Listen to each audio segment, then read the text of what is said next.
En nombre de Dios y de la patria, abrimos esta sesión. Cuenta, senador, o sea, secretario. Señor presidente, para el día de hoy se encuentran invitados la directora de Organización Migrante, doña Vanessa González Peña, de la Corporación Humana, la señora Camila Maturana y Laura Bartolotti, la directora de Incidencia de Servicios de Sociedad Migrante, Gabriela Hilliger, y el señor Álvaro Belolio. Además, Después de los computadores. tenemos invitados al director ejecutivo de la Comunidad Organizaciones Solidarias, señor Hans Rosenkrantz, que ayer no pudo asistir porque tuvieron un problema práctico. Ok. Vamos a partir por el principio. Porque si no la senadora Luz me reta. Vamos a partir por la exposición del tema de la ONG, que es lo que está pendiente de ayer. Le damos, ¿cuántos minutos son? ¿7 minutos? Ya. Y sobre esa, y después entramos al proyecto de misceláneo de ¿cómo se llama? De migración. Entonces, Hans Rosenkrantz. ahí está, Hans, ¿lo escuchas bien? Todo muy bien. Muy buenas tardes, senador, senadora. Muchas gracias por la invitación. Voy a compartir pantalla en mi posición para poder hablar del Hans, proyecto ¿mandaste de la presentación? ¿La mandaste o la puedes mandar después? Sí, Para podérsela mandar a todos los senadores. la mandamos. Ya la habíamos Ok, dejado. gracias, dale Por nomás. favor, lo habíamos dejado enviada. Dale.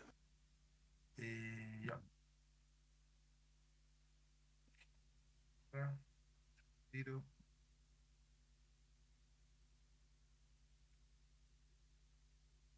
Bueno, como me presentaron, mi nombre es Hans Rosenkrantz, yo soy director ejecutivo de la Comunidad de Organizaciones Solidarias. La Comunidad de Organizaciones Solidarias, en lugar les voy a contar de qué se trata, respecto a transparencia, lo que se ha hecho, organizaciones sin fines de lucro y del boletín, de alguna manera para poder expresar nuestra opinión. La comunidad es una red de organizaciones que trabajan para la superación de la pobreza y la eliminación de la exclusión social. Somos más de 260 organizaciones. Ustedes, si vieran los loguitos que están en la pantalla, van a encontrar alguna que conozcan. La Protectora de la Infancia, no sé, la Corporación de María Ayuda, CONAPRAM, World Vision, en fin, distintas. La comunidad tiene una misión que es que las organizaciones trabajen juntas para la superación de la pobreza y la exclusión. Aunque no pensemos igual, es mejor estar juntos para estos desafíos. Por eso nos agrupamos. Nosotros hacemos prácticamente tres cosas. Uno es en temas de políticas públicas, representar al sector, como ahora con autoridades, y acompañar a que las propias organizaciones desarrollen sus rutas de política pública de forma colaborativa. Hacemos articulaciones, tuvimos toda la articulación de los incendios de Viña del Mar con más de 40 organizaciones, empresas, fundaciones, municipios, se organizó toda la ayuda en Viña, que llegaron más de 400.000 kilos de comida y 900 viviendas transitorias. Y además otros proyectos de articulación para residencias, para personas privadas de libertad, para personas en situación de calle, que conectamos con la Confederación de Producción y Comercio y la Corporación Transport. Y algo que hemos hecho mucho tiempo es el fortalecimiento de las organizaciones sociales. Tenemos que es vital para lo que las organizaciones hacen, es fortalecer su capacidad de gestión. Y para eso desarrollamos hace 3 años una herramienta que se llama Programa de Buenos Estándares y Gestión, donde se evalúan las organizaciones en su cumplimiento de obligaciones legales, órganos de gobierno, transparencia, en fin, y sale una herramienta de mejora con acompañamiento y todo, que ya lleva más de 100 organizaciones participando. Y quizás lo más importante es lo que les voy a comentar ahora, porque tiene todo que ver con el tema transparencia. La comunidad hace 12 años tomó el camino de la transparencia, invitando a todos sus socios a reportar en un formato unificado. ¿Por qué es importante reportar en un formato unificado? Hoy día en Chile cada organismo de gobierno le pide a las organizaciones de cualquier forma sus reportes financieros de uso de recursos, de dónde vienen, en fin. Esa información que no es estandarizada y no está codificada de forma uniforme hace que la fiscalización sea imposible, porque entonces una organización entrega una revista cuché preciosa con hojas, con fotos increíbles, muy inspiradoras, otra entrega dos papeles en una servilleta con los números que logró, y todas son igualmente válidas. Entonces lo que hizo la comunidad fue decir, a ver, aunque la autoridad no lo exija, vamos a ponernos un estándar de que todos vamos a reportar de la misma forma siguiendo estándares internacionales y creó lo que se llama la FEQ social. Llevamos 12 años en esto, hoy día reportan más de 300, casi 300 organizaciones en este formato unificado, es gratuito para cualquier organización, lo valida tanto el Ministerio de Justicia, el Ministerio de Desarrollo Social como el de Hacienda, con sus distintas reparticiones, y permite a las organizaciones reportar su estado de resultado de balance de manera que sea fácil leerlo, compararse y fiscalizar. Es un esfuerzo anticipado que hacen las organizaciones. Bueno, ya les dije los números, no tiene mucho sentido ahondar en eso. Entonces, cuando venimos a esta conversación, invitados por el senador Sandón, nuestra principal motivación es fortalecer la relación histórica entre Estado y organizaciones de la sociedad civil. En Chile, más de la mitad de las prestaciones sociales que entrega el Estado son a través de organizaciones de la sociedad civil. Eso dice los registros de desarrollo social. Y esa colaboración histórica para disminuir las listas de espera, para los temas de infancia, para personas mayores, situación de calle, discapacidad, enfermedad, cáncer, en fin, todo ese tipo de cosas, las organizaciones han colaborado y para poder seguir colaborando, la relación tiene que ser fluida y para eso tiene que existir confianza y por lo tanto la transparencia es fundamental. Entonces, ¿qué es lo que creemos nosotros como términos generales? ¿Cuál es el camino correcto a seguir? Y ahí me voy a referir a la ley. Se tienen que contar con procesos que sean simples, claros, modernos y estandarizados, que faciliten la coordinación, la transparencia y la fiscalización a largo plazo, que permita, ojalá, el boletín llevarnos hacia allá. Y con esto me refiero, existen en Chile 10 registros o 12 registros distintos de organizaciones de la sociedad civil y ninguno conversa con ninguno, es imposible fiscalizar. El formato, ya les adelanté, no es estandarizado, así que cualquier organización reporta de cualquier manera. Las que están en la comunidad y otras ya han elegido reportar de formato estandarizado y somos más de 300. Hay que disminuir la burocracia, ¿cierto? Este proyecto de ley en alguna parte lo voy a mencionar, propone crear nuevos registros. Todos esos registros traen costos administrativos que hacen que la operación de las fundaciones sea más cara. Luego, cuando es más caro, pueden atender menos personas y hace más difícil finalmente ayudar porque está mucho foco en responder los 10 registros, los 3 tipos de formatos, en fin. Un ejemplo que tal vez podría resolver lo que dice el senador, el diputado Calisto en su proyecto de ley, que lo estamos discutiendo en esta sesión, es lo que hace Inglaterra, que es uno de los países más avanzados en su relación con la sociedad civil, que tiene una página web que es del gobierno, del Estado, donde están toda la información de las organizaciones que tienen un ingreso superior a 5 millones de pesos aproximadamente, 5.000 libras. Y la comisión exige presentar estados bancarios, información, ingresos, en fin, toda esa información, y entrega una información al público que cualquier persona puede acceder. Si ustedes se meten a la página charitycommission.co.uk lo van a encontrar y van a ver, por ejemplo, si la información actualizada de la organización está, si tienen cómo se gastan sus recursos, cuáles son sus ingresos, cuáles son sus gastos, la información financiera, qué hace la organización, usuarios, beneficiarios, cómo aporta a la sociedad, dónde opera la gobernanza, el representante legal y el contacto. Esto es una información que es pública para cualquier persona, ¿cierto? Pero hay algunas informaciones que no son públicas para cualquier persona, pero que son relevantes, que estén de alguna forma debidamente reguladas, que es de dónde provienen los fondos. Entonces vamos al proyecto de ley del boletín 15643-06.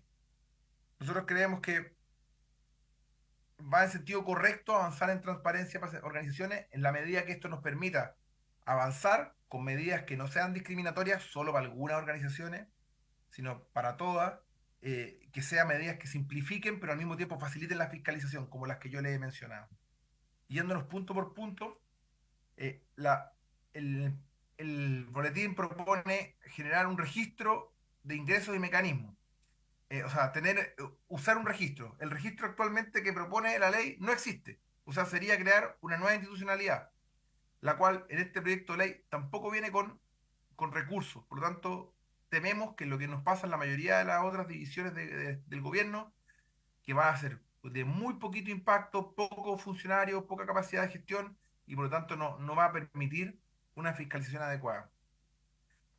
habla de eliminar, habla de la identificación de los aportantes. Nosotros creemos que es importante que los aportantes se identifiquen y que existan, pero en el marco de la ley de beneficiarios finales, porque establece un marco claro, que la información está en el Servicio de Impuestos Internos, disponible para todo tipo de investigación, está toda la información para la autoridad, pero no está en toda esa información en una publicación, en un sitio web, eh, que finalmente puede ser sacado de contexto. Entonces creemos que es importante que esté todo, pero la información que se publique, igual que en Inglaterra, números agregados, las fuentes, donde vienen, cómo se gastan los recursos, pero que sea materia de investigación, cuando se requiera más información y que esté disponible.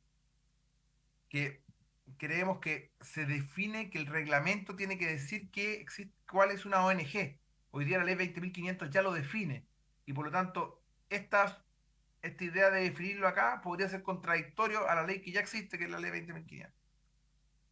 Después habla de antigüedad y concursabilidad. Nosotros mismos propusimos estos cambios en la ley de presupuesto recientemente aprobada. Así que habría que homologar esto a lo que ya existe, que es la ley de presupuesto. Tener al menos 2 años de antigüedad y que existe la norma de la concursabilidad, porque vimos que cuando son tratos directos, cuando no existe ni siquiera una razón para tomarlo, se puede prestar para malos uso, corrupción y otros elementos que todos queremos evitar. Y por último, habla de implementar la interconexión entre registro y plataforma de lobby. Nosotros creemos que es importante una interconexión entre el Registro Nacional de Personas Jurídicas sin fines de lucro de los ingresos y las plataformas de lobby. Esto está considerado en lo dispuesto en el literal D, artículo 17 de la ley 19.880, incorporado en el numeral 7 del artículo 1 de la ley 21.180 sobre transformación digital del Estado. O sea, los organismos públicos no deben solicitar a las organizaciones los documentos que ya tienen. Hoy día eso es la norma y termina siendo un agobio para las organizaciones. O sea, nosotros creemos que se puede avanzar mucho en transparencia sin generar agobio. Y por lo tanto hay que hacerlo bien. Porque la mayoría de las organizaciones sí son bastante carentes en recursos y cada complejidad administrativa, cuando son iguales a la del ministerio de al lado, pero con una coma distinta, solamente agregan complejidad, costos que no le ayudan al sistema porque ni siquiera lo pueden fiscalizar. Y lo mismo que ya les había dicho, con respecto a identificar a los donatarios finales, creemos que el registro de beneficiarios finales es el camino correcto, lo establece en otro proyecto de ley y creemos que abarca a todos los tipos de organizaciones y que tiene una mejor regulación. Entonces, ¿cuál es nuestra preocupación? Y con esto dejo de compartir.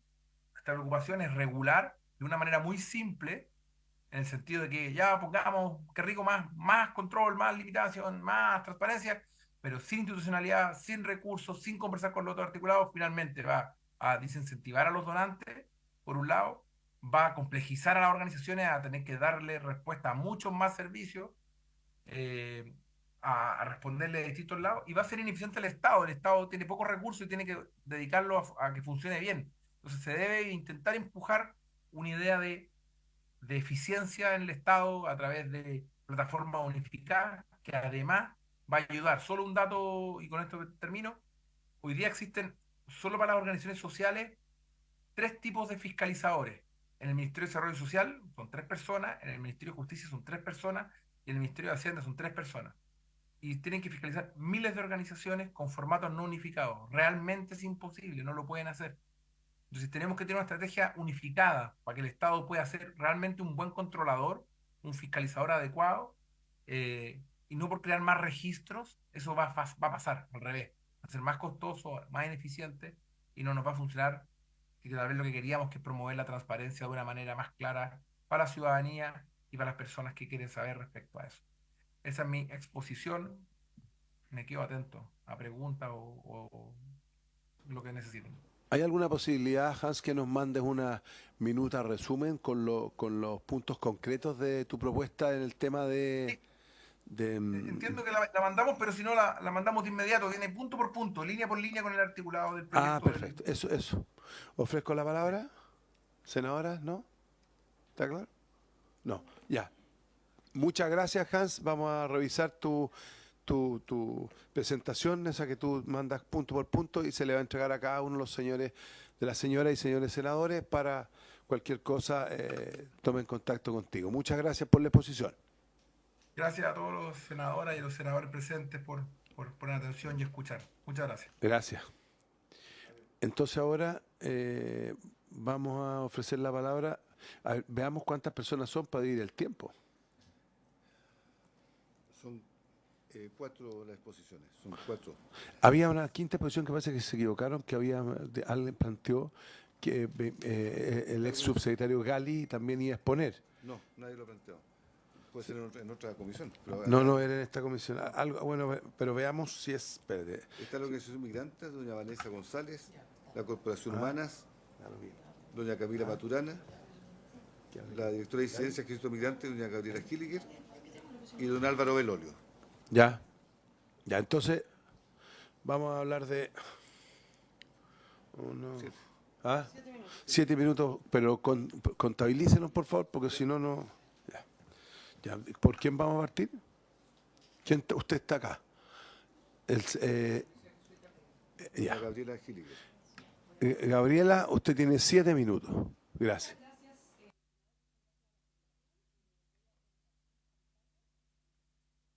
Para poder, muchas gracias, senadora. En sus tablets debieran encontrar también la presentación. Voy a partir con mis 7 minutos.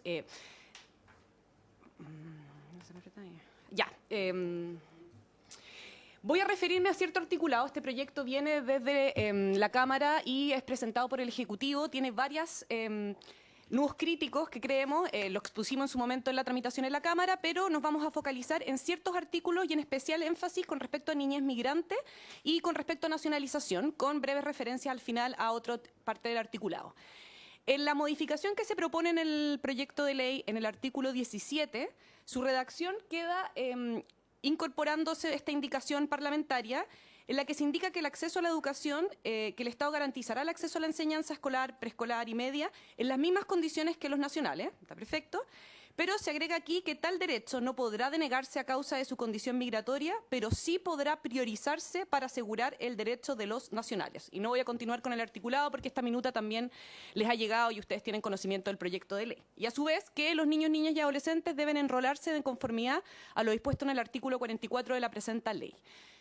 Podríamos hablar mucho sobre el problema de las vulneraciones a derechos, que esta indicación sobre que si bien en el fondo se le va a asegurar el derecho en las mismas condiciones que los nacionales, pero que se podrá priorizar asegurar el derecho a los nacionales, que si bien incluso en el trabajo territorial y probablemente los senadores que tienen jurisdicción en regiones donde está bastante colapsado el sistema educacional, saben un poco la desesperación que tienen las familias chilenas, pero también las familias migrantes, pero hay un tema práctico también. Esta norma probablemente, si se aprueba, no va a postergar la discusión del proyecto porque hay un problema de inconstitucionalidad, de acuerdo al artículo 19, número 2 de igualdad ante la ley, con el que dialoga también el artículo 8 de la Ley de Garantías de la Niñez, la Ley 21.430, que dice explícitamente, respecto a la igualdad y no discriminación arbitraria, que los niños, niñas y adolescentes tienen derecho a la igualdad en el goce, ejercicio y protección de sus derechos sin discriminación arbitraria, y que ningún niño, niña o adolescente podrá ser discriminada en forma arbitraria en razón de su raza, etnia, nacionalidad, por ejemplo, ni situación migratoria. Eso lo dice explícitamente la Ley de Garantías. Esto también vulnera, a su vez, la Declaración Universal de Derechos Humanos en el artículo 26 con respecto al derecho a la educación. Hay que tomar en consideración que muchos de los niños, niñas y adolescentes migrantes que llegan a nuestro país llegan muy pequeños. Ellos en el fondo no se conciben ni siquiera que han nacido en otro país y entienden Chile como su país. Y los que son más grandes vienen habiendo ya interrumpido, pensando especialmente en los grupos de migración más vulnerables, han interrumpido sus estudios al abandonar el país de origen, o si vienen de situaciones críticas como Venezuela, Haití y otros países de la región, también han tenido problemas con el sistema educativo. Y por lo tanto, si nosotros planteamos que en aquellas regiones donde hay falta de aseguramiento de cupos en educación escolar, básica, prebásica, y que efectivamente dejamos este apartado en la ley, que puede haber pasado en el fondo desapercibido, pero si se usa y los niños y niñas migrantes empiezan no a atender a la escuela, si bien acá hay un problema a lo mejor de escasez de recursos, si no se invierten esos recursos, vamos a tener un problema, porque lo más probable es que esos niños, niñas y adolescentes no salgan de Chile, sino que se queden aquí, y al no ser escolarizados, en el fondo esto compruebe tener muchos más problemas, especialmente porque, de acuerdo a un estudio de Idea País, se dice que los estudiantes migrantes cuentan en general con asistencias más bajas, promedio de notas más bajas, y por lo tanto, en el fondo, lo que más urge es acceso a la escolarización y no menos. Hoy día, si hay algo que en Chile es un ejemplo a nivel regional, regional es que hemos asegurado el derecho a la educación de la niñez migrante y el acceso a salud con sistemas que pueden mejorar, está buscándose generar identificadores únicos, pero el enrolamiento, y hago referencia a eso también con respecto al acceso al derecho a la salud con el registro civil, hay que dar bien una señal de que ese enrolamiento no da pie a procesos sancionatorios, porque si no lo único que vamos a provocar es que las personas no se enrolen, como lo que pasó con el empadronamiento. Tienen que ser procesos distintos para que así ocurra, porque a su vez, si no propendemos que por lo menos en situaciones de emergencia, que eso es lo que aseguramos hoy día como país, situaciones de grupos vulnerables como niñez y embarazada, no hay acceso a la salud de forma fácil o empezamos a excluir ciertos grupos, vamos a también tener un problema de salud pública que puede ser mucho más costoso para nuestro país en el futuro. Y por otro lado, la experiencia comparada ha dado cuenta que no se disuade, en el fondo, a la población de venir hacia Chile por tener mayor limitación con respecto al acceso a derechos. A su vez, quisiera hacer presente las modificaciones relativas al artículo 28 que se hace en este proyecto misceláneo con respecto a la niñez no acompañada. Han habido muchos reportajes, se habla de esto, y se ha cambiado un poco el paradigma de cómo hemos nosotros tratado a la niñez no acompañada previamente. Aquí se dice explícitamente que el tribunal, que si un niño o niña no acompañado cruza la frontera, ingresa a Chile, se le va a informar al tribunal respectivo y, habiendo sido informado en un plazo máximo de 24 horas, tanto al Tribunal de Familia, al Servicio Nacional de Migraciones y a la Oficina Local de la Niñez, lo que corresponderá es, en primer término, dictar la resolución de salida del niño o niña adolescente y solo en su defecto que permanezca en el país. Yo creo que esto niega un poco la realidad de quienes son niños, niñas y adolescentes no acompañados, que vienen muchos incluso sin documentación y que por lo tanto en otras legislaciones, incluida Estados Unidos, que no es un ejemplo tan extraño y ni siquiera, y hasta bajo el gobierno de Trump, se establece una visa especial para la niñez no acompañada que tiene incluso tintes de refugio, porque se entiende en ese grupo una especial vulnerabilidad. Si en el fondo lo que hay que hacer primero es ordenar su salida en vez de lo que ha ocurrido ahora, que es derivar a los tribunales de familia y que haya ahí un foco proteccional, creemos que en el fondo estamos dando un pésimo ejemplo a nivel regional y hay que tomar en cuenta incluso que estaríamos en el fondo violando también normativa internacional, pero más allá de eso, lo más probable es que si un niño no acompañado ya ingresó a este territorio, nosotros lo que más necesitamos saber es quiénes son. Y hoy día incluso tenemos ese problema para que a partir del sistema de protección busquemos alguna manera de, por último, buscar sus grupos familiares, pero con un foco proteccional, no de expulsión. Tuvimos un caso y que incluso aquí también nos vamos a meter en un problema práctico, porque si empezamos a expulsarlo, probablemente los tribunales van a dejar sin efecto esas expulsiones. Hace no mucho tiempo hubo un caso que causó mucho revuelo de un menor no acompañado que cumplió 18 años y automáticamente le dictaron una orden de expulsión y finalmente esta se dejó sin efecto, porque se entiende que ahí hay una necesidad de protección mayor. Entonces, si pasamos estas normas, como por ejemplo la priorización de la educación de los niños chilenos o la niñez no acompañada con un foco de expulsión por sobreprotección, está el tema de los derechos de la población de la que estamos hablando, que son niños, niñas y adolescentes, pero por sobre todo también hay un problema práctico. Estamos en el fondo generando mayor recarga al sistema y costos. Finalmente quisiera hacer presente también con respecto a los procesos. ¿Me queda un minuto? Sí. Ya. Bueno, voy a decir dos cosas. Los procesos de expulsión son muy complejos en términos de nacionalización. Yo envié la minuta, pero quisiera hacer presente que eliminar la nacionalización calificada, o sea, que parientes de ciudadanos chilenos no puedan nacionalizarse, es algo que ni siquiera Estados Unidos ha hecho. La nacionalización se sabe que es algo positivo. Son migrantes que ingresaron en situación regular, que tuvieron una residencia temporal, después una definitiva, y luego pudieron acceder a la nacionalización. Llevan muchos años en Chile trabajando, son como el ejemplo de lo que es la regularidad migratoria en su círculo virtuoso. Y por otro lado, hasta en Estados Unidos hay nacionalización calificada, entonces eliminarlo es como una señal de que estamos fuera de la comunidad internacional. Lo mismo establecer que quien cometa un crimen o simple delito indefinidamente, sin distinguir el tipo de crimen o simple delito, no podrá nacionalizarse, cuando la nacionalización a lo que más contribuye es algo que es urgente, que es la integración de la población. Apreciaciones finales. Y termino y lo dejo ahí proyectado y voy a mandar el PowerPoint. Gracias, senador. Muchas gracias. Muy bien. Sé lo que puede. Enseguida, doña Laura Bartolati. Vamos a ofrecer la palabra a los senadores después. De Corporación Ya, Humanas y doña Vanessa González, Organización Migranta. Entiendo que van a hacer una presentación en conjunto. Buenas tardes, por su intermedio, presidente. Agradecemos desde Corporación Humanas, Organización Migrantas y Colectivos Sin Fronteras esta invitación a poder exponer sobre las principales preocupaciones relativas al proyecto de ley boletín número 16.072-06. Si me lo permite, presidente, tenemos una copia de la minuta y quisiéramos entregársela para que ustedes pudiesen...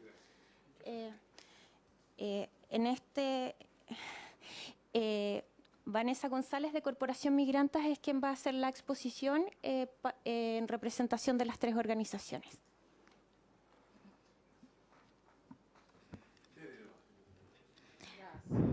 Por su intermedio, presidente, en primer lugar, muchas gracias por la invitación. Como ya han comentado, mi nombre es Vanessa González.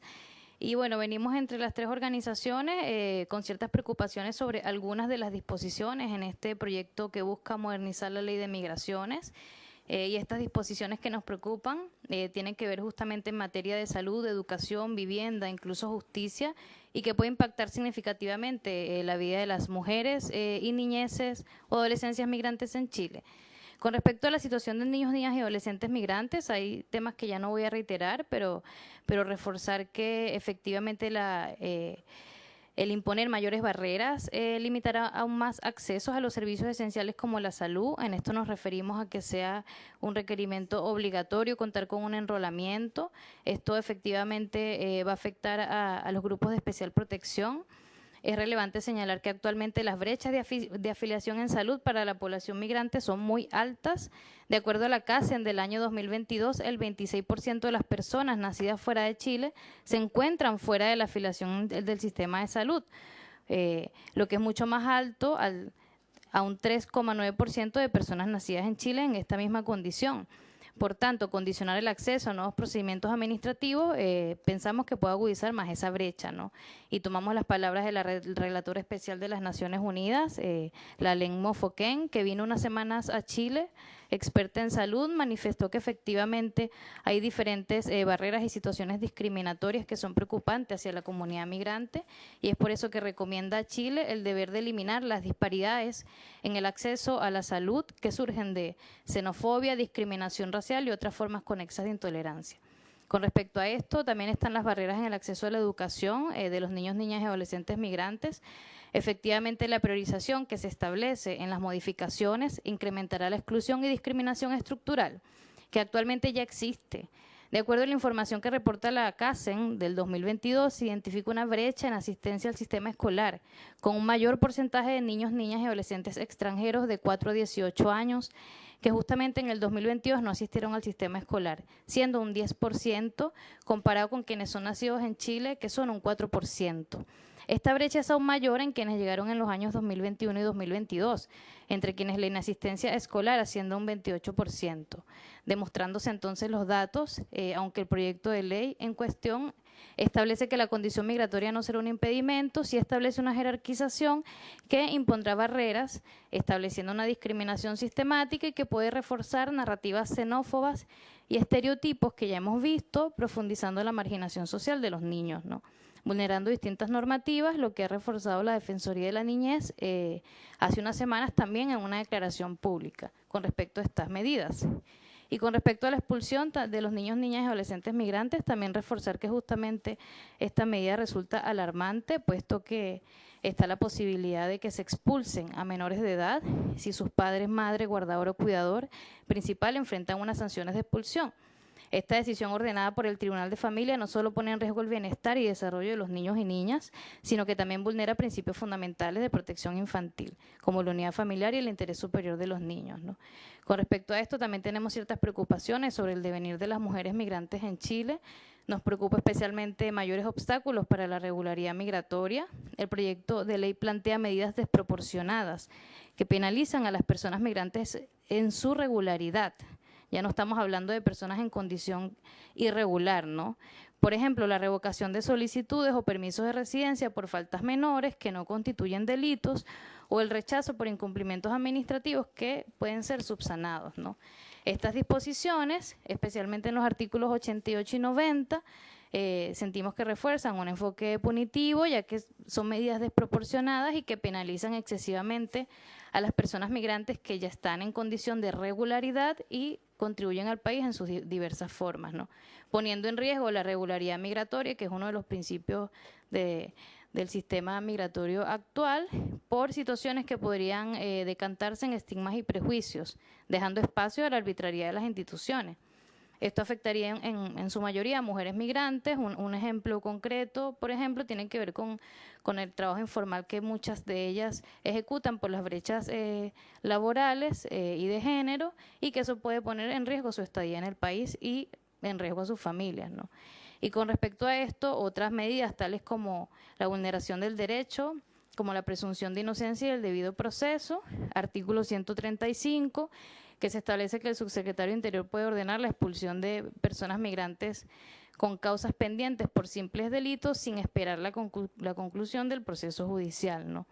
Entonces, ahí se puede observar violación a la presunción de inocencia, del debido proceso y de la igualdad ante la ley, al otorgar discrecionalidad administrativa, ¿no? Que permite sanciones antes de que se determine incluso la culpabilidad de la persona.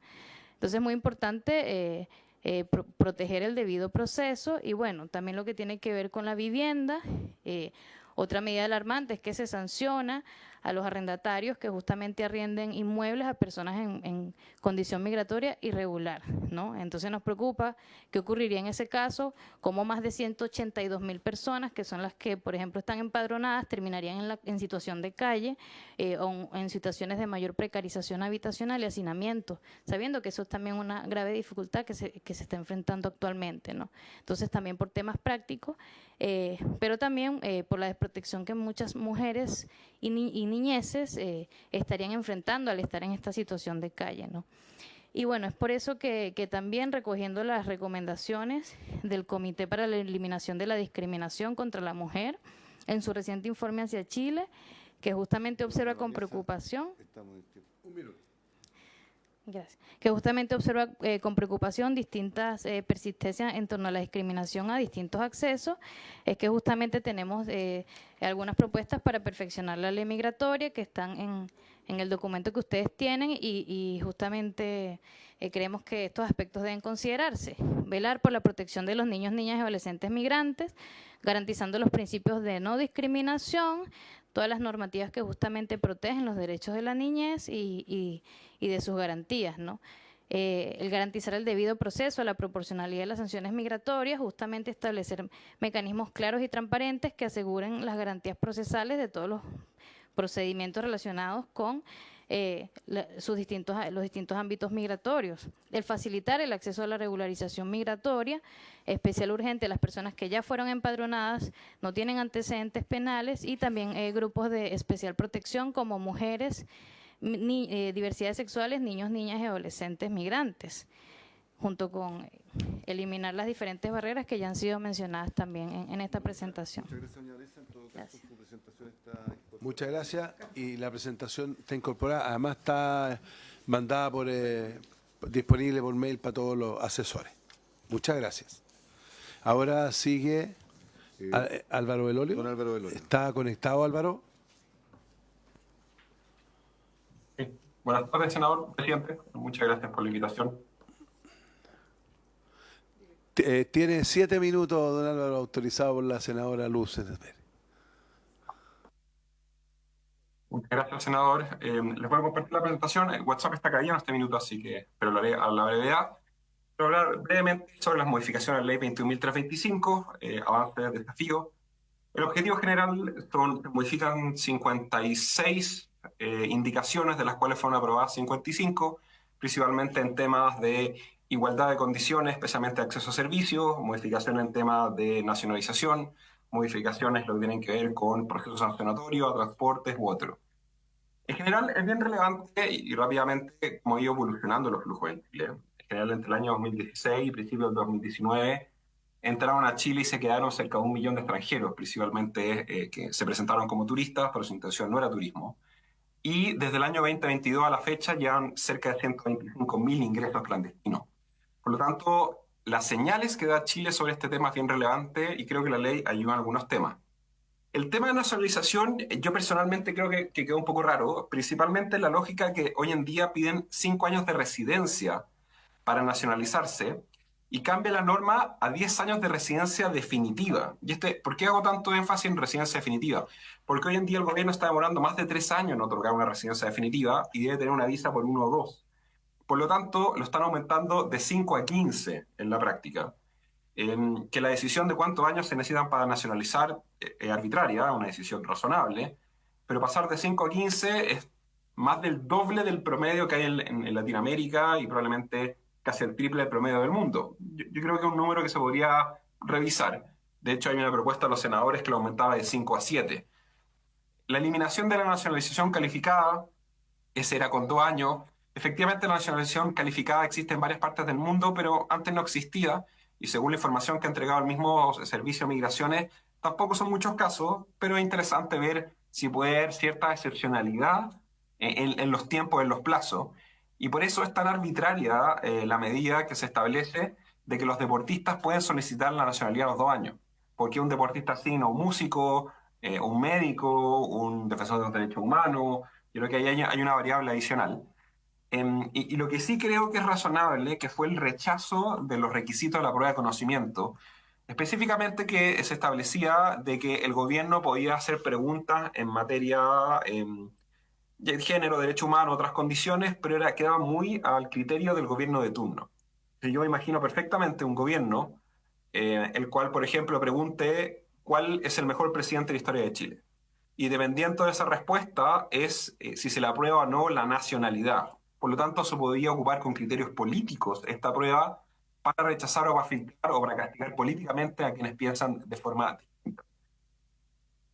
Sobre igualdad de condiciones y no discriminación, yo ahí tengo unas diferencias relevantes con lo que se ha dicho anteriormente.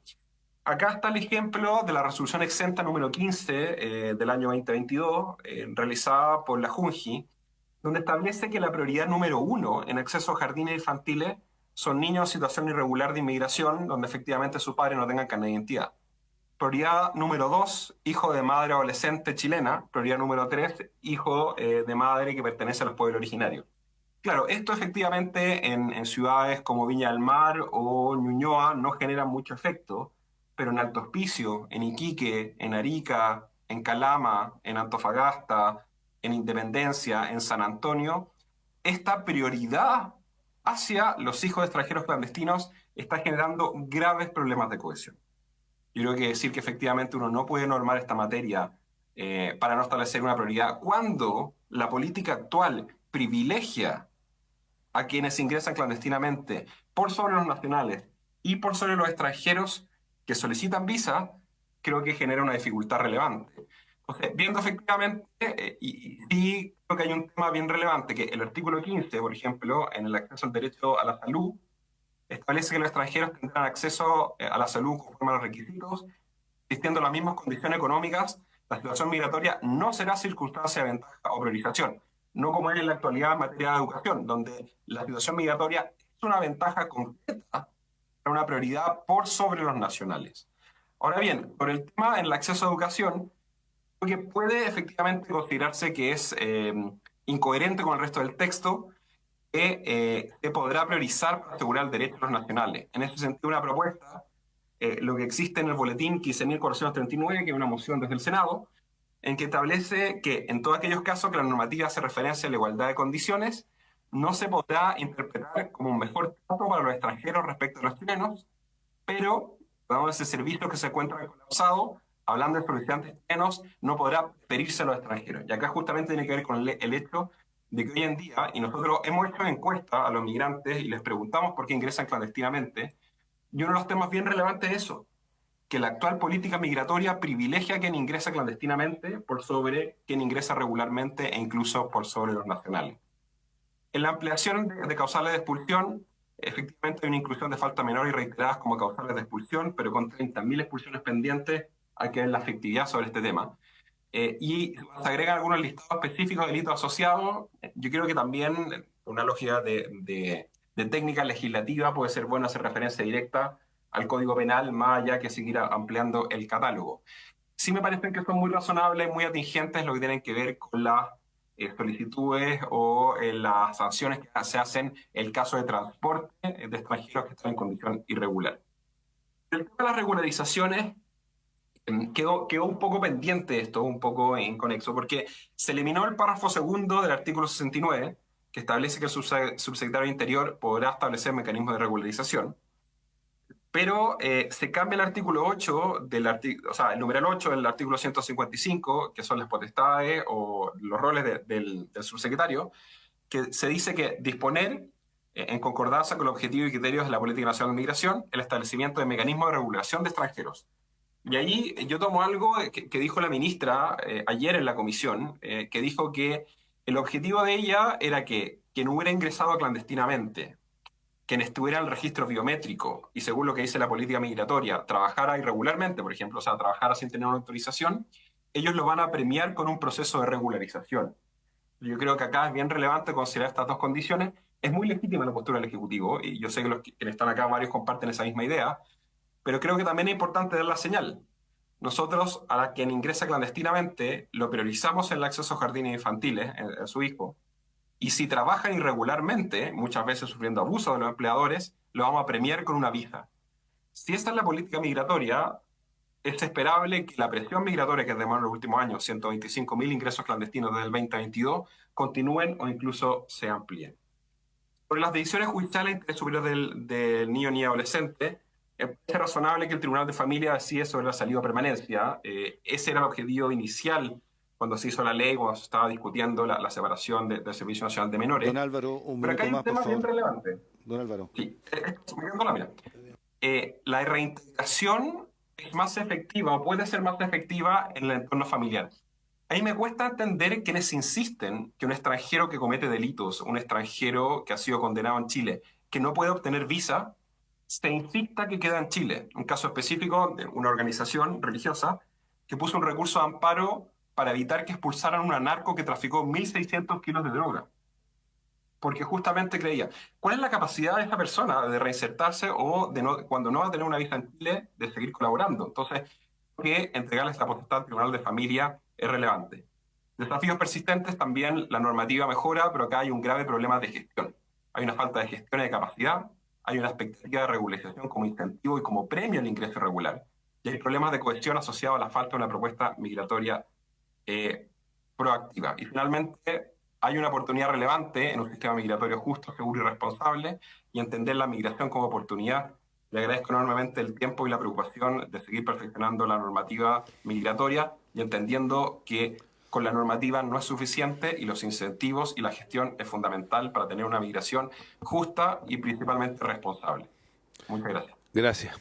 Ofrezco la palabra a los señores y señoras senadores. Usted, senadora Luz de Pérez. Gracias, presidente. Mire, yo, más que consultas, quiero hacer una reflexión. Porque creo que la inmensa mayoría de los chilenos sabe que nuestro país ha sido construido por migrantes. Dentro de nuestro país no existe una región más multicultural que Tarapacá. Desde el tiempo de del guano con los chinos, de Humberston y la salitrera, múltiples salitreras, luego la zona franca, la relación constante con Perú y Bolivia. Pero ¿cuál es la gran diferencia? Todos esos migrantes han ingresado por la puerta respetando la ley chilena, han trabajado para formar parte de la comunidad. ¿Y cuál es la gran diferencia con la migración que tenemos ahora? Primero, que no ingresan por la puerta, ingresan por la ventana, es decir, la primera señal que hacen a ingresar al país es no respetar la ley. Y esta grave explosión migratoria tiene al país sumido hoy día en el crimen organizado, en el narcotráfico, en los delitos violentos, en el sicariato, en la extorsión, en el secuestro con extorsión, en fin. Que a mí me vengan a decir que eso no es culpa de la migración, falso, porque es cosa de ver cuándo estos delitos partieron. Presidente, yo me revelo a que instituciones como Jesuitas Migrantes o el Centro Regional de Derechos Humanos y Justicia de Género Humanas venga acá y quiera tratar a quienes pensamos distinto a ellos como xenófagos. ¿No es cierto? Que me digan que hay aquí algunos artículos que son xenófagos, que son arbitrarios. Una cosa es discriminar que el legislador y la autoridad lo puede hacer, y otra cosa es cuando esa discriminación sea arbitraria. Pero que vengan a decir que nosotros somos xenófobos porque no estamos de acuerdo con ellos en una posición frente a la migración clandestina, a mí me parece que es faltarnos el respeto. Presidente, primero que nada, yo creo que esta grave crisis migratoria que Chile sufre hoy día y que tiene colapsado regiones como la mía, la primera solución es el control de la frontera, que hoy día no existe. Y la segunda solución es desincentivar el que siga el ingreso de migración clandestina. Y cuando nos vienen a decir, ¿no es cierto?, que todo lo que este proyecto quiere hacer es terriblemente malo y que por lo tanto nosotros también somos malos, claro que me tengo que rebelar. Si acá lo que hay que hacer es desincentivar el ingreso clandestino, no seguir incentivándolo. Entonces, si queremos que los migrantes clandestinos tengan prioridad en los colegios, lo tengan en los jardines, lo tengan en salud, ya cuando ingresan a Chile lo primero que hacen, ¿no es cierto?, es recibirlo, le hacen el control biométrico, ya partimos con una discriminación. Presidente, quiero decirle, si usted va a Colchane y un día me acompaña, ¿no es cierto?, a 100 metros de donde ingresa está el complejo de aduana. Cuando entra un migrante legalmente, le revisan todo, su ventamenta, maleta a la persona, lo pasan por los escáneres, etcétera. Si usted entra clandestinamente al lado, salvo que militares, PDI o carabineros crean que hay algo en usted, que hay un indicio de delito, no puede hacerle nada. No le revisa la maleta donde usted puede traer droga, no le puede revisar los equipajes, no le puede revisar la vestimenta, y lo pasa, lo reciben, lo pasan a la PDI para que se autodenuncie, luego para que le hagan el control biométrico, después le dicen, a veces le dan alojamiento por 3 días, 4 comidas diarias, y lo van a dejar a Iquique o Alto Hospicio, y ahí le pierde la pista. Entonces, hoy día es donde existe la discriminación hacia el migrante regular, que es el que verdaderamente ha venido a aportar a Chile, a buscar una mejor calidad de vida, a trabajar, a invertir. Y esa discriminación es en contra de ese migrante regular y de los propios chilenos. Nada he escuchado decir yo a jesuitas migrantes o a humanas, ¿no es cierto?, que este instructivo de la Junji, que discrimina en el ingreso a los jardines infantiles, poniendo en primer lugar a los hijos de migrantes clandestinos por sobre, ya no los niños vulnerados en sus derechos, que eso es algo que gracias a Dios logramos en el gobierno pasado sacarlo para que lo pusieran igual, pero antes estaba en segundo lugar. Pero al hijo de madre adolescente, a los hijos de madres de pueblos originarios, que tanto decimos que tenemos que cumplir con ellos, a los hijos de madres jefas de hogar que o trabajan o su familia se muere de hambre. Entonces, que ahora me vengan a decir que para entrar a educación o para entrar a salud tengan que enrolarse, es discriminatorio, pero es que es no conocer la realidad chilena. Nadie los ha perseguido. ¿Sabe por qué le piden, presidente, ese enrolamiento? Porque si no, el valor de lo que cuesta educar a ese niño en un colegio o la atención de salud lo paga cada región, porque el Estado, si esa persona no está enrolada, no le devuelve la plata. ¿Qué significa eso? Que tiene menores ingresos en comunas tan faltas de recursos como Alto Hospicio, como Iquique, como Colchane, como Pozo Almonte, como Camiña, Pica o Guara. Entonces, se le está pidiendo, nadie los va a perseguir. Dígame, nómbreme a alguien que se haya enrolado para una atención de salud o para que entre a un colegio que lo hayan perseguido en Chile. Eso tiene una consecuencia distinta, y es para que a ese municipio o SLEP y a ese consultorio, a ese hospital público, le puedan devolver los dineros. Ahora, mire, presidente, yo voy más allá. Yo creo que frente a falta de matrículas en jardines infantiles o en colegios, frente a falta de matrícula, debe priorizarse a los hijos de migrantes regulares o chilenos. Debe priorizarse. Y eso no es una arbitrariedad, eso es una discrecionalidad que la Constitución en este país la permite. Porque no entiendo, no logro entender que una persona que ha entrado al país cumpliendo la ley, que aporta al país, o un chileno en su país, tenga que ceder su cupo en un colegio a alguien porque haya ingresado clandestinamente. Más aún cuando existe una ley en nuestro país que puede incluso llegar a quitarle al niño un padre que no lo lleva a la educación básica o media. Y para llevarlo a la educación básica o media, para cumplir con esa ley, necesitamos que tengan vacantes. Entonces, presidente, yo de verdad me revelo a las presentaciones que aquí hemos escuchado, tanto de los jesuitas migrantes como de Humana. Quiero, respecto a la unificación familiar, siempre ha existido en la ley migratoria que una de las pocas causales en virtud de las cuales, aparte de la causal humanitaria, en virtud de las cuales se puede acceder a una regularización, que siempre tiene que ser individual y no masiva, es la reunificación familiar. Pero el abuso que se ha hecho de la reunificación familiar, ¿no es cierto?, que debiera ser a las familias más cercanas, padres, madres, hermanos, hijos, tío probablemente y primo, pero que se ha extendido hasta el primo en 6º grado que ni siquiera lo habían conocido, y los abusos que hacen de él hace obligación regular. Presidente, hay que facilitar los procesos de expulsión. Sin expulsión administrativa no hay desincentivo a la migración, a que pare la migración clandestina. Que se expulsen a los delincuentes, por cierto, mire la grave crisis en que estamos de violencia. Y vuelvo a decir, hay delincuentes chilenos, por cierto que lo ha habido toda la vida, pero la delincuencia violenta de hoy, el tipo de delitos, sicariato, vuelvo a señalar, el préstamo gota a gota, el secuestro extorsivo, la extorsión, no existían en nuestro país sino hasta que empezó la migración clandestina. Entonces, si a mí me presentan un proyecto que me dicen expulsión inmediata, casi que sin derecho a apelar de alguien que está siendo procesado por un delito violento, fuera. El país tiene que cuidarse, y tiene que cuidarse de esta clase de migración precisamente como en agradecimiento a la migración sana y regular que hemos tenido históricamente.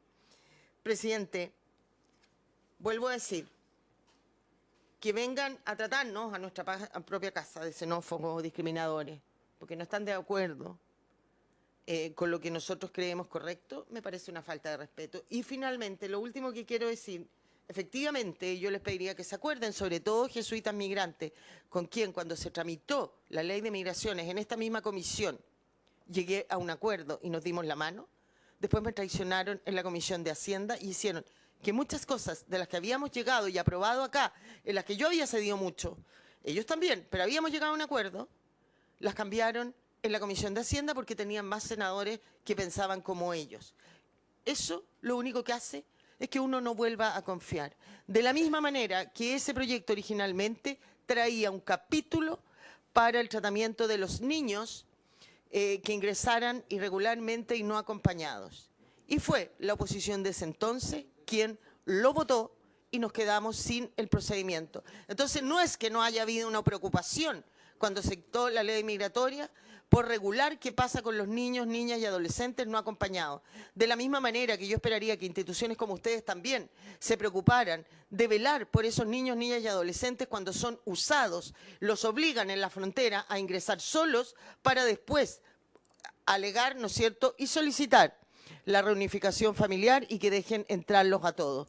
Si me vienen a negar eso, bueno, no han visto la realidad con todos los problemas que trae. Hay que proteger a los niños, niñas y adolescentes. ¿Dónde me pongo a la fila? Pero hay que hacerlo bien y no permitir que los usen y abusen de ellos para el crimen organizado y sobre todo para ingresar ilegalmente al país. He dicho, presidente, muchas gracias. Senadora. Gracias, presidente. Bueno, estamos hoy día aquí para comentar este proyecto y buscar formas de tal vez mejorarlo. Yo quisiera, tal vez con menos pasión que la senadora Spenger y molestia, valorar lo que hemos escuchado hoy día, porque son distintas miradas, presidente. Yo creo que es sin duda un grave problema el que tenemos en el país respecto de la migración, respecto de lo que significa el ingreso irregular de personas por la frontera, pero no podemos decir aquí que el gobierno no ha hecho nada.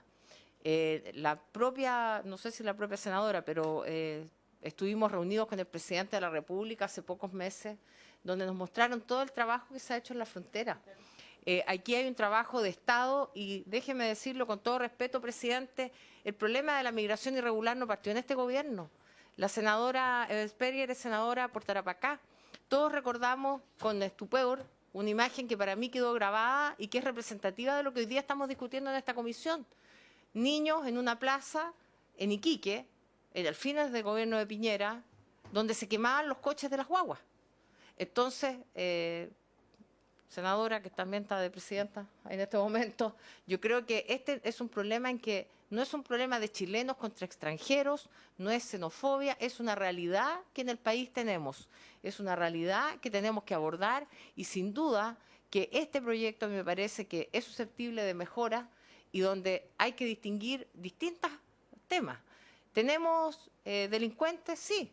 Hay delincuencia de migrantes, por cierto, también hay chilenos delincuentes, hay una criminalidad organizada que no es propia de este proyecto. Nosotros en la Comisión de Seguridad y con todas las leyes que, como ustedes saben, senadores presentes, hemos aprobado prácticamente 60 leyes en materia de seguridad. Es ahí donde estamos abordando todo el tema de la criminalidad organizada, del sicariato, que hemos tenido que tipificarlo incluso porque en Chile no existía como delito, en fin. Pero este proyecto viene a hacerse cargo de una realidad que tiene que ver con los derechos también de los chilenos, por cierto, pero esta no es una lucha de chilenos contra extranjeros, creo yo. Esto significa que restablezcamos el Estado de Derecho en todo el país, particularmente en las zonas fronterizas del norte, donde efectivamente hay un problema del que hay que hacerse cargo con la realidad que tenemos hoy día. Yo estoy muy de acuerdo en que expulsemos a la mayor cantidad de personas. Me gustaría también que desde la Subsecretaría de Interior pudiéramos, presidente, a lo mejor pedirle al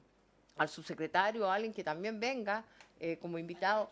No, pero no a exponer acerca del proyecto, sino que a dar cuenta de las expulsiones, que es algo que en algún minuto se hizo. Precisamente, senadora, creo que es importante que tengamos claridad de cuál es el plan con que se está abordando el tema de las expulsiones, porque creo que estamos hablando en distintas líneas de trabajo. El proyecto de ley es un tema, tenemos que ver cómo en este proyecto mejoramos las condiciones administrativas, mejoramos la legislación. ¿Para qué? Para que las normas migratorias se hagan cargo de una realidad que existe hoy. El senador Osandón, por ejemplo, ha planteado una regularización masiva, lo ha hecho públicamente. Creo que son temas que tenemos que discutir, qué es lo mejor para el país hacer en este contexto. Pero otra cosa es que digamos que todos son delincuentes, que todos somos xenófobos. Yo no estoy de acuerdo en que generalicemos. Aquí hay una situación migratoria que estaba descontrolada al final del gobierno del presidente Piñera. Por eso hago alusión a aquella escena terrible de los coches de guaguas quemados en una plaza, porque también se estaban vulnerando los derechos de esos vecinos que no tienen por qué tolerar el desorden, el mal olor, las incivilidades. Entonces tenemos un problema de país y creo que el momento de abordarlo en esta comisión tiene que ver con eso. La seguridad, el crimen organizado, todo aquello lo hemos abordado en otras comisiones. Presidente, yo agradecer las dos exposiciones que escuchamos, la exposición de Álvaro Belolio, que me parece muy interesante porque además yo me permito o creo que sería necesario también escucharlo a él en su calidad de haber estado a cargo de aquello, de todo el tema migratorio en el gobierno del presidente Piñera, porque me parece que la experiencia en esto también es importante y que él pueda señalar, a lo mejor en otra futura ocasión, aquello. Gracias, presidente. Ya, vamos a hacer dos cosas. Voy a hacer un comentario de 2 minutos, porque yo no he hablado para dar mi opinión, y después vamos a votar en general este proyecto. ¿Ok? 1 minuto. No. Sí, 1 minuto. Pero está bien, porque no son apasionadas, así que no hay problema. El problema para mí, yo cuando planteo la famosa regularización general es porque creo que hoy día todos estos proyectos de ley asumen como que estuvieron en una situación normal. Y esto no es una situación normal. Aquí hay 1 millón de personas que están adentro y que a mi juicio son inexpulsables, y a todos los que le he preguntado cómo expulsarlo, nadie me da una solución cómo hacerlo. Pues si me dicen cómo hacerlo, a lo mejor lo podemos estudiar, pero ese es un tema. Entonces, cuando yo digo y voy a un colegio en que hay 45 niños, los cuales 35 están en forma ilegal, van a salir de cuarto medio, ¿qué hacemos con esos jóvenes? Hay un problema social y esto puede terminar mal. Por otro lado, yo no me pierdo en lo que he visto en jardines infantiles, que me tocó ver que una mujer chilena con un niño pobre quedaba fuera, le faltó la canción nacional, quedaba fuera por una migrante, no me parece. Yo soy de los que creo que la caridad empieza por casa. A igualdad de condiciones, yo me quedo con una chilena. Perdónenme, pero esa es una opinión. Creo que esta cuestión de discriminar al revés me parece sumamente injusto. Y tercero, digamos, yo sería sumamente duro con cualquier persona que delinca, aunque sea menor, da lo mismo. El que viene aquí a Chile, si no viene a trabajar, no delinca. Así que creo que este proyecto trata de hablar unas cosas, tenemos diferencias, sí, pero no reconoce la realidad que hay, que es un problema que todavía nadie ha dado solución. Porque hay una cosa, y con esto termino, que dijo Belolio, que tiene toda la razón. Si este país incentiva a que vengan, no vamos a terminar nunca. Y todo lo que plantea la senadora Luz, todo lo que hagamos, si no somos capaces realmente de parar el tema en el norte, de que entran por cualquier lado, y que es mucho más fácil, por eso mismo yo le planteé al presidente de la República una regulación masiva de los bolivianos que vienen a trabajar a la fruta. Porque hoy día, por eso mismo, sí, pero se van, pero aquí vienen en condiciones paupérrimas, entran en forma ilegal, pues hagamos algo para que entren por la puerta, para que sean legales y para que tengan sus imposiciones y que los traten bien, etc. Bueno, eso. No, sí, se demoran 6 meses en dar la respuesta. No, sí, le digo que sí. Con esto termino. Si un chileno quiere trabajar a Bolivia hoy día, pide la visa por el acuerdo Mercosur y se demoran 3 días. Si un boliviano le pide a Chile entrar a trabajar por la fruta, se demoran 6 meses. Tenemos un listado de 900 personas de Santa Cruz que hace 6 meses que todavía no les contestan. Y ya los arándanos partieron. Por lo tanto, es un tema además súper grave, porque ellos ganan en un par de días lo que gana un mes allá, por tanto entran por cualquier lado para llevar su latita. Quiero decirle que si un iquiqueño va en auto a Bolivia, no le venden benzina por ser chileno. Va que ya. Qué increíble. Entonces, tome la votación. El señor presidente somete a la aprobación en general el proyecto de ley. Senadora Bodanovich. A favor. A favor. Ahí. Gracias, senadora. Senador Kuchel. Senadora Ensperger. A favor. Sí. Señor presidente. Me abstengo. A favor. Entonces, aprobado por unanimidad el proyecto 4-0 aprobado en general. Va a la sala. Va a la sala. Ojalá se pudiera poner el presidente el lunes, hablar con el presidente. Vamos a hablar, lo que pasa es que usted tiene más influencias que yo. Agradeciéndole a todos los expositores que vinieron, muchas gracias a todos los que están aquí y no están acá, y cumpliendo se cumplió el objetivo, levantamos la sesión.